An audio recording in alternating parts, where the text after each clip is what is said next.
कृषि दर्शन कृषि दर्शन कृषि दर्शन कृषि दर्शन कृषि दर्शन कृषि दर्शन।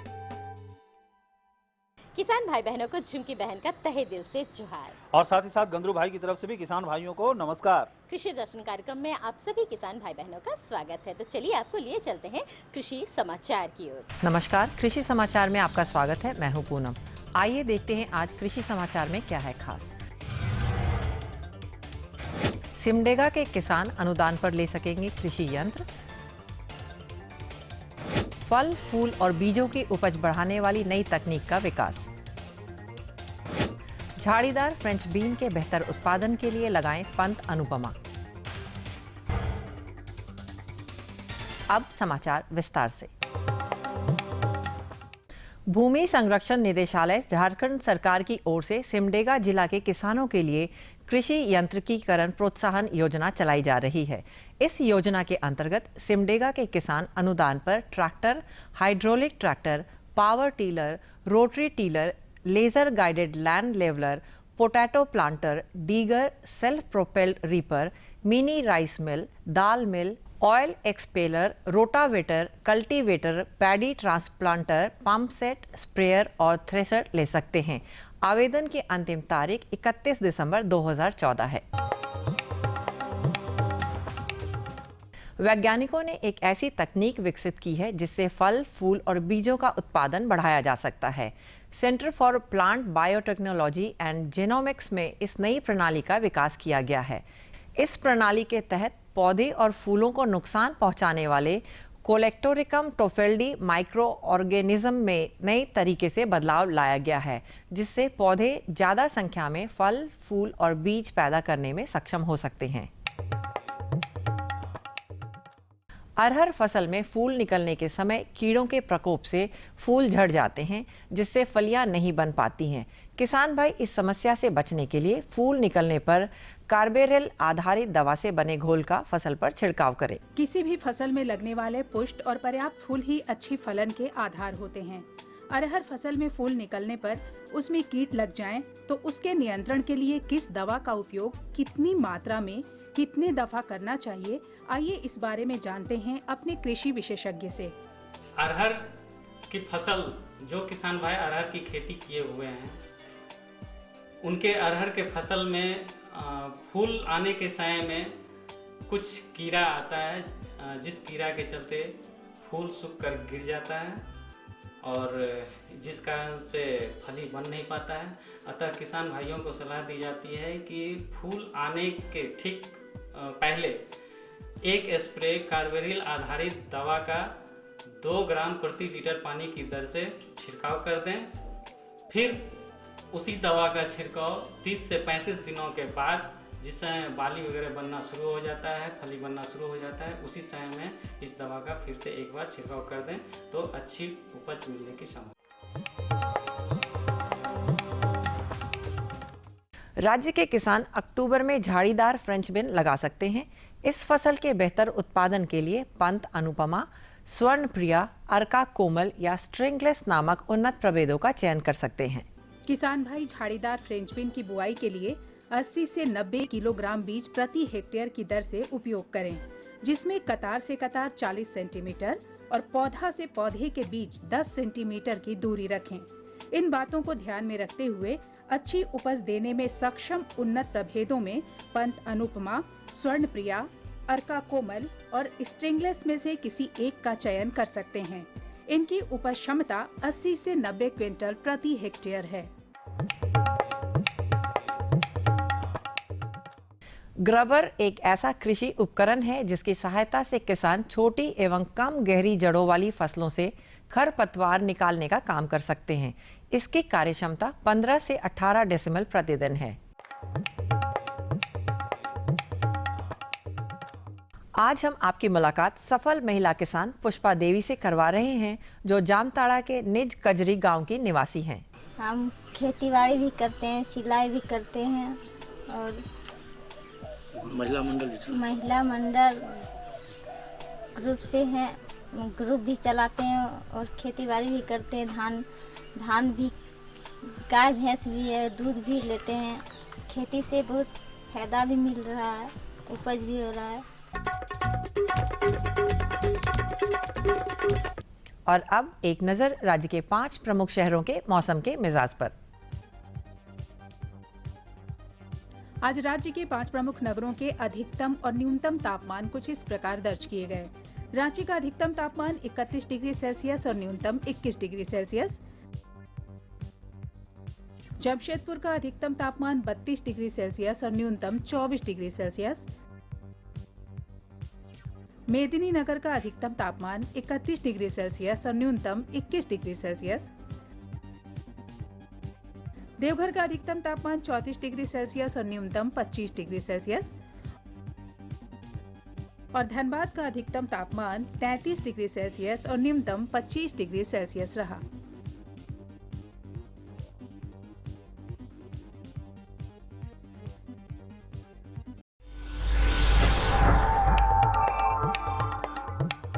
और अब मंडी भाव में आइए नजर डालते हैं अनाजों के भाव पर।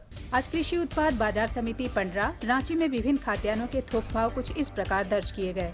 चावल मोटा 2350 रुपए से 2450 रुपए, चावल मध्यम 2550 रुपए से 2700 रुपए, चावल उत्तम 3650 रुपए से 4100 रुपए, गेहूं 1600 रुपए से 1750 रुपए, चना 3350 रुपए से 3500 रुपए, दाल अरहर 5900 रुपए से 6400 रुपए, दाल मसूर 5800 रुपए से 6000 रुपए, दाल चना 3800 रुपए से 4200 रुपए, सरसों तेल 8500 रुपए से 9500 रुपए, चीनी 3400 रुपए से 3500 रुपए, आलू 1500 रुपए से 1800 रुपए और प्याज 1200 रुपए से 1600 रुपए प्रति क्विंटल रहा।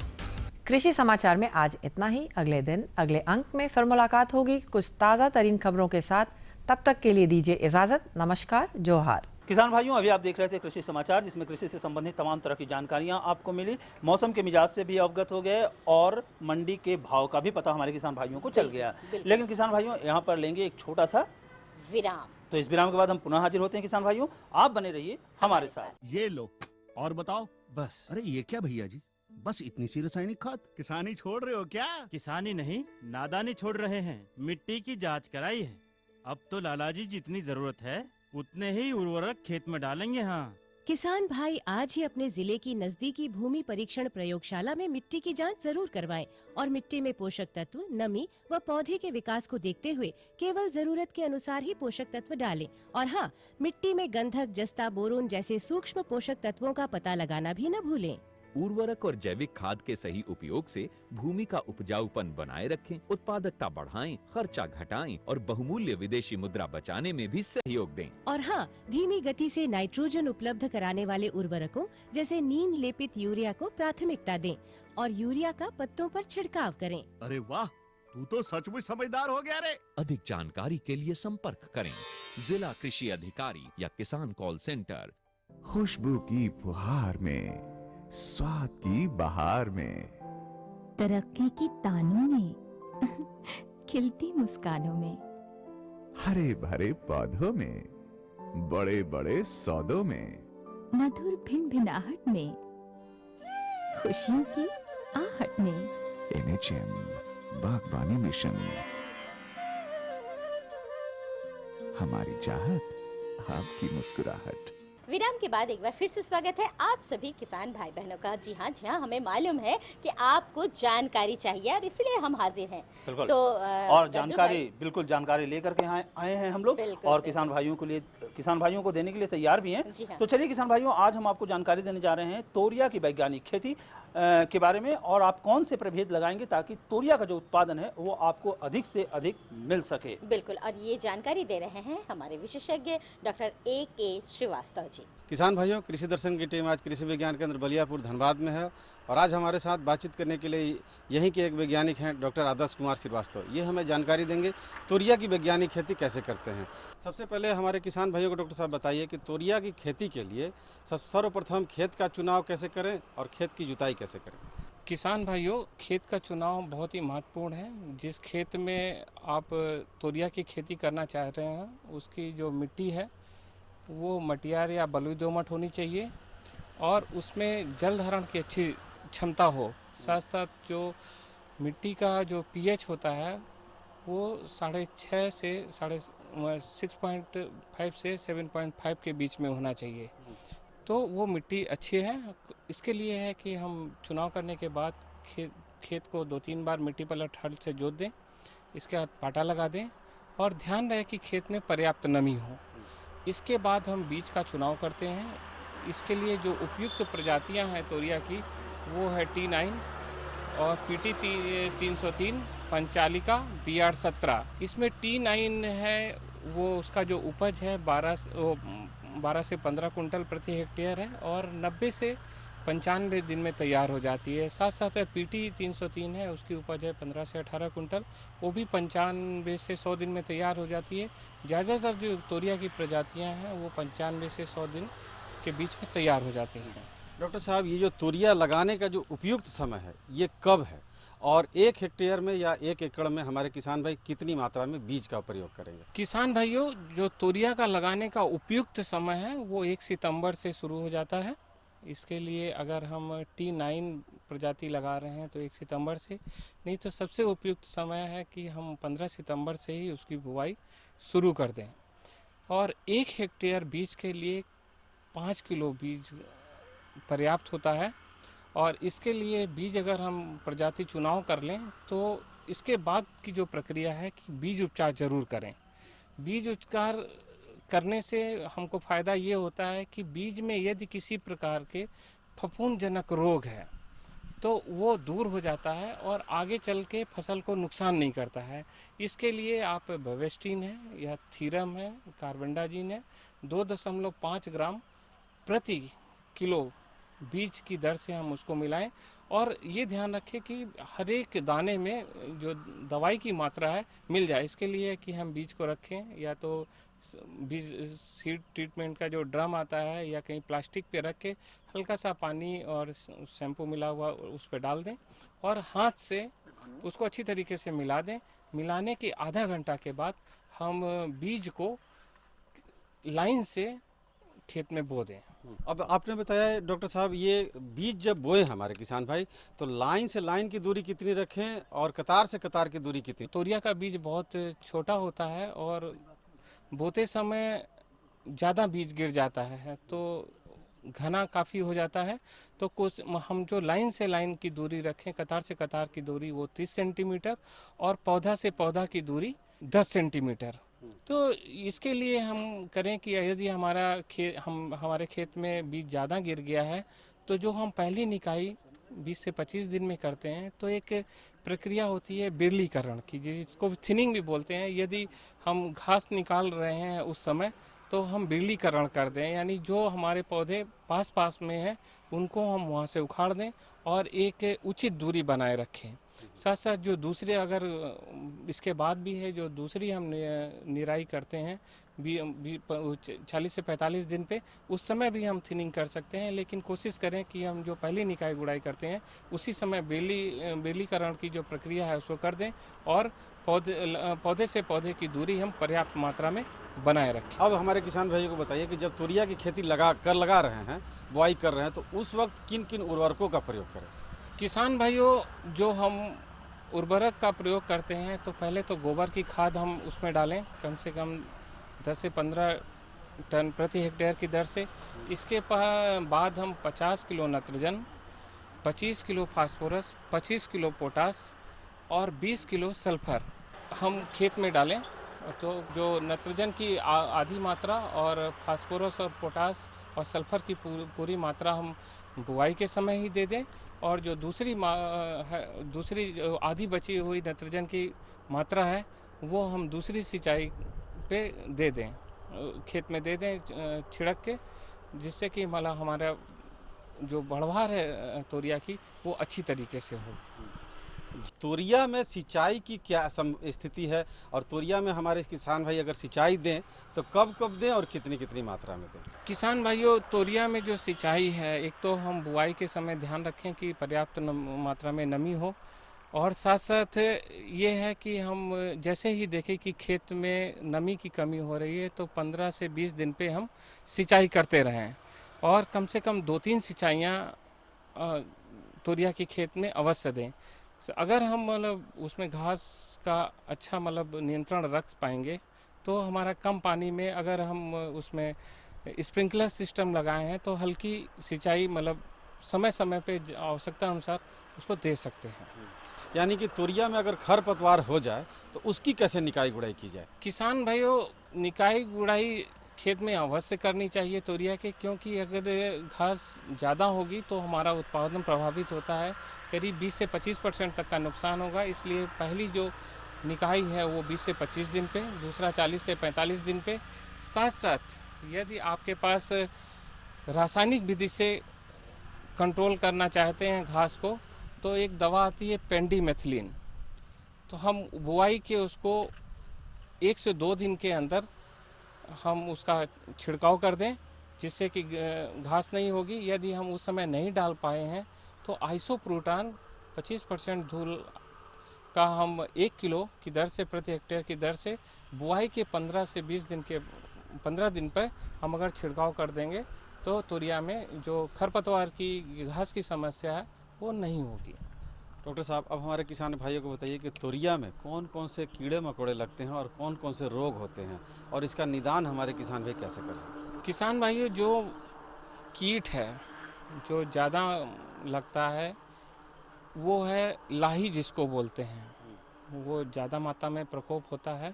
ये जो लाही है वो पत्तियां, डंठल और तोरिया की जो फली है उन पे बैठ के उनके जो निम्फ होते हैं वो उनका रस चूस लेते हैं और उत्पादन प्रभावित होता है। इसके लिए जो है मिथाइल डेमेटोन दवाई आती है, हम उसका अगर छिड़काव करेंगे तो हम माहू से ये क्या लाही से उसको नियंत्रण कर सकते हैं।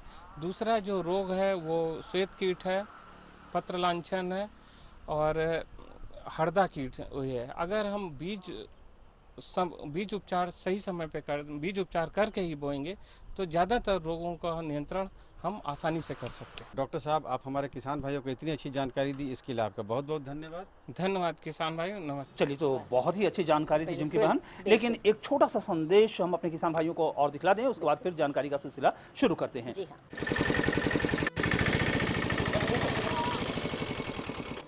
प्रणाम मास्टर जी। हाँ, प्रणाम प्रणाम। क्या बात है बिरजू, बहुत उदास नजर आ रहे हो? हाँ, शहर कमाने जा रहा हूँ, नहीं तो खाऊंगा क्या? मगर तुम्हारे पास तो काफी जमीन है। मगर सब बेकार मास्टर जी। बरसात में भगवान भरोसे थोड़ा बहुत खेती हो जाता है, बाकी दिन तो खेत पड़ती ही रहता है ना, और खेतों को तो भरपूर पानी चाहिए। अरे बिरजू, पानी खेतों को नहीं फसलों को चाहिए। मतलब ये कि सूक्ष्म सिंचाई विधि अपनाकर यदि सिंचाई की जाए तो 30 से 50% पानी की बचत की जा सकती है। सूक्ष्म सिंचाई पद्धति ये क्या है? सूक्ष्म सिंचाई पद्धति यानी टपक विधि या स्प्रिंगवेल सिस्टम। मगर देखो बिरजू, अगर मगर कुछ नहीं, किसानों के लिए सरकार के द्वारा अनुदान और बैंक ऋण की सुविधा भी उपलब्ध कराई जा रही है। सच? सच, 100% सच। और खुशियों की गारंटी।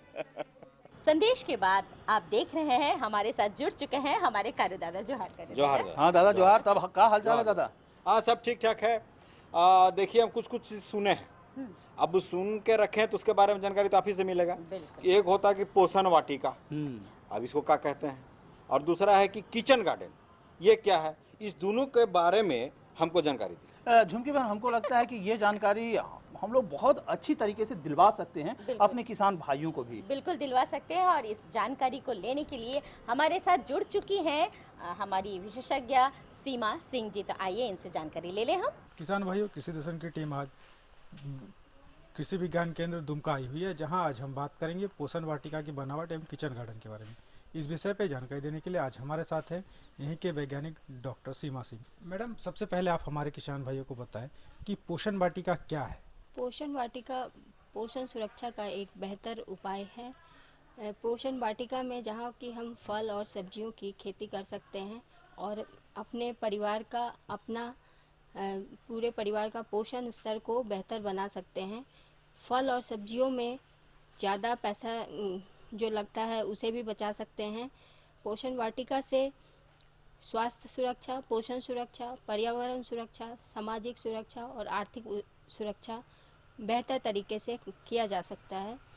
पोषण वाटिका जो हमारे घर के आसपास उपलब्ध ज़मीन है उसमें फल और सब्जियों की खेती इस प्रकार से करें ताकि सालों भर हमें फल और सब्जी मिलती रहे और जो हमारे पोषण के रूप में शारीरिक आवश्यकता है पूरे परिवार का, कार्बोहाइड्रेट, प्रोटीन, वसा, सूक्ष्म पोषक तत्व जैसे विटामिन, खनिज लवण, ये सारे की शारीरिक पूर्ति हो सके पोषण वाटिका के द्वारा।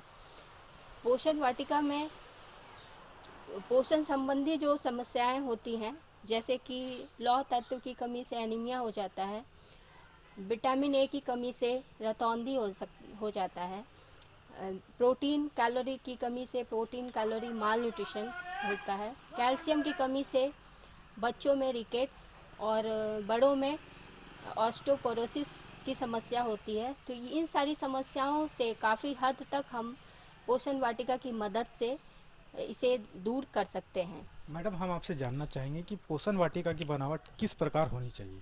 घर के आसपास जो उपलब्ध ज़मीन है उसमें जैसे अगर जाड़े का मौसम है अभी तो रबी के सीज़न में हम कुछ सब्जियां जैसे आलू, प्याज, लहसुन, मेथी, फूल गोभी, बंधा गोभी, पालक इत्यादि सब्जियां को, गाजर, ये सारी सब्जियों को उगा सकते हैं।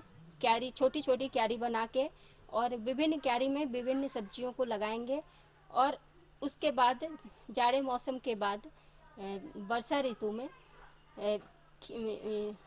ऋतु में जैसे शिमला मिर्च, भिंडी, बरबट्टी, शलजम, इन सब सारी सब्जियों को लगा सकते हैं। फिर गर्मी के सीजन में जैसे लौकी, करेला, कद्दू, ये सारी सब्जियों को लगा सकते हैं क्यारी बना के। इस प्रकार क्यारी बनाएंगे कि हर एक क्यारी में अलग अलग सब्जी हमें प्राप्त होती रहे और एक सब्जी लेने के बाद दूसरा सब्जी उसमें लगा सकें। साथ ही साथ उत्तर से पश्चिम दिशा में अगर हमारे पास पर्याप्त ज़मीन है तो किनारे में उत्तर से पश्चिम दिशा में कुछ फलदार वृक्ष जिनकी ऊंचाई ज़्यादा नहीं होती है और ज़्यादा लंबा भी नहीं होता है जैसे कि आम, अमरूद, पपीता, केला, शरीफा, स्ट्रॉबेरी, ये आदि कुछ फलदार वृक्ष भी लगा सकते हैं। और उत्तर से पश्चिम दिशा में इसलिए लगाएंगे ताकि उनका जो छाया है वो छोटी सब्जियों को प्राप्त ना हो और उनका भी ग्रोथ हो, अच्छी तरह से वृद्धि हो और पोषण उससे प्राप्त हो सके। क्योंकि हम जानते हैं कि आम जो है वो विटामिन ए उसमें भरपूर मात्रा में पाया जाता है। विटामिन ए के अतिरिक्त बहुत सारे खनिज लवण उसमें पाए जाते हैं। उसके बाद जो हमारा पोषण वाटिका होगा उसमें एक कोने में वर्मी कंपोस्ट गड्ढा बना के वर्मी कंपोस्ट भी तैयार कर सकते हैं और उन कंपोस्ट का उपयोग हम सब्जियों में डाल के उर्वरक के रूप में प्रयोग कर सकते हैं। क्योंकि पोषण वाटिका जो है वो हमारे घर के आसपास ही ज़मीन में किए जाते हैं और वहाँ पे बच्चे या जानवर भी रहते हैं, तो अगर रासायनिक खाद का प्रयोग करते हैं तो वो उनके स्वास्थ्य पे सीधा असर कर सकता है, बुरा प्रभाव छोड़ता है। तो इसलिए हम वर्मी कंपोस्ट का भी एक गड्ढा बना के उसको तैयार कर सकते हैं और पोषण वाटिका में उसे डाल के उपयोग कर सकते हैं। साथ ही साथ जो कीटनाशी वगैरह है उसके लिए नीम का पत्ता, करंज का पत्ता, इन सब को जो जैविक तरीके से उनको हम प्रबंधन करके पोषण वाटिका में ज़्यादा से ज़्यादा फल और सब्जी प्राप्त कर सकते हैं और इनसे जो इन पे जो खर्च होने वाले अतिरिक्त जो खर्च आते हैं उनको भी हम कम कर सकते हैं। अगर पोषण वाटिका से ज़्यादा सब्जी प्राप्त होता है तो उसे हम परिरक्षित करके सालों भर उसका उपयोग करके और परिवार के पोषण को और बेहतर बना सकते हैं, परिवार का पोषण को सुरक्षित कर सकते हैं। इसके साथ ही साथ अगर और अतिरिक्त उत्पादन हो रहा है तो उसे बेचकर हम वैसी फल और सब्जियां या वैसे फसल भी खरीद सकते हैं जिन्हें हम अपने पोषण वाटिका में नहीं लगाए हैं या नहीं उगा पा रहे हैं, उन्हें भी प्राप्त कर सकते हैं। तो इस प्रकार हम देखते हैं कि पोषण वाटिका जो खास करके ग्रामीण परिवेश में जहाँ पे जमीन की कमी नहीं है, वहाँ पे खाद्य एवं पोषण सुरक्षा को सुदृढ़ करने में बहुत ही सक्षम और बेहतर साधन है। मैडम, आप हमारे किसान भाइयों को बताएं कि जो पोषण वाटिका वो तैयार करेंगे तो उसकी देखभाल किस प्रकार करेंगे, उसमें सिंचाई की क्या व्यवस्था होनी चाहिए? बिल्कुल, पोषण वाटिका चूँकि ये हमारे घर के आसपास उपलब्ध ज़मीन में ही कर रहे हैं, तो इसमें जो घर में उपयोग होने के बाद जो पानी घर से निकल रहे हैं उसे ही सिंचाई के रूप में हम पौधों में डाल देते हैं, उसको नाली बना के। और क्यारी जो बनाते हैं उसमें बीच बीच में दूरी छोड़ते हुए और नाली बनाते हुए, ताकि पानी जो घर का पानी है, घर से निकला हुआ अवशेष है पानी, वो उसमें जा सके और उसका उपयोग हो सके सब्जियों के बढ़वार के लिए और फसल के बढ़वार के लिए। मैडम, अंत में चलते चलते आप हमारे किसान भाइयों को क्या सुझाव देना चाहेंगे पोषण वाटिका के संबंध में? किसान भाइयों से मैं ये अनुरोध करना चाहती हूँ कि प्रत्येक घर में एक पोषण वाटिका, जितना ही ज़मीन हो उसका उपयोग करके वो ज़रूर लगाएं और इसका लाभ प्राप्त कर सकें और इससे अपने परिवार के पोषण को सुरक्षित कर सकें, समाज के पर्यावरण को भी सुरक्षित कर सकें। तो देखा किसान भाइयों, मैडम ने कितनी अच्छी जानकारी दी पोषण वाटिका की बनावट एवं किचन गार्डन के बारे में। मैडम, आप हमारे इस कार्यक्रम में इसके लिए आपका बहुत बहुत धन्यवाद। धन्यवाद। हाँ, देखिए हम खाली नाम सुने थे लेकिन आज सब जान गए। यही तो फायदा है आप लोग से भेंट होने से। मैंने दोनों सवालों का जवाब आपको मिल गया। तो दादा, अब हमको लगता है कि अब हमारे कार्यक्रम का समय शेष होने वाला है, थोड़ा सा समय बचा हुआ है, तो हम किसान भाइयों को सीधे लिए चलते हैं IMD पुणे। क्यों नहीं बात? बिल्कुल। भारतीय मौसम विभाग पुणे से प्राप्त आज का मौसम पूर्वानुमान इस प्रकार है। आकाश में हल्के बादल रहेंगे। हवा का रुख उत्तर से पश्चिम की ओर होगा, जो 4 किलोमीटर प्रति घंटा की गति से चलेगी। आज का अधिकतम तापमान 31 डिग्री सेल्सियस और न्यूनतम 21 डिग्री सेल्सियस रहने की संभावना है। अब मौसम पूर्वानुमान पर आधारित कृषि सलाह। जिन किसानों के पास 3 से 4 सिंचाई की सुविधा हो वो आलू और हरे मटर की खेती करें। 2 से 3 सिंचाई की सुविधा हो तो सरसों, तोरिया, असिंचित गेहूं की खेती करें। असिंचित गेहूं के लिए HDR 77, K 8027, C 306 या बिरसा गेहूं 3 लगाएं। जो किसान मक्का की कटाई कर चुके हैं वो भंडारण से पहले भुट्टा का छिलका निकालकर धूप में सुखाएं। चलिए, ये काम भी हमारा पूरा हुआ, लेकिन आपका काम बाकी रह गया। फटाफट कागज और कलम उठाइए और हमारा पता नोट कीजिए। हमारा पता है कार्यक्रम कृषि दर्शन, कृषि प्रकोष्ठ, द्वारा केंद्र निदेशक, दूरदर्शन केंद्र, रातू रोड, रांची। पिन संख्या है 83401। तो किसान भाइयों, इसी के साथ हम सबों को दीजिए अनुमति। नमस्कार।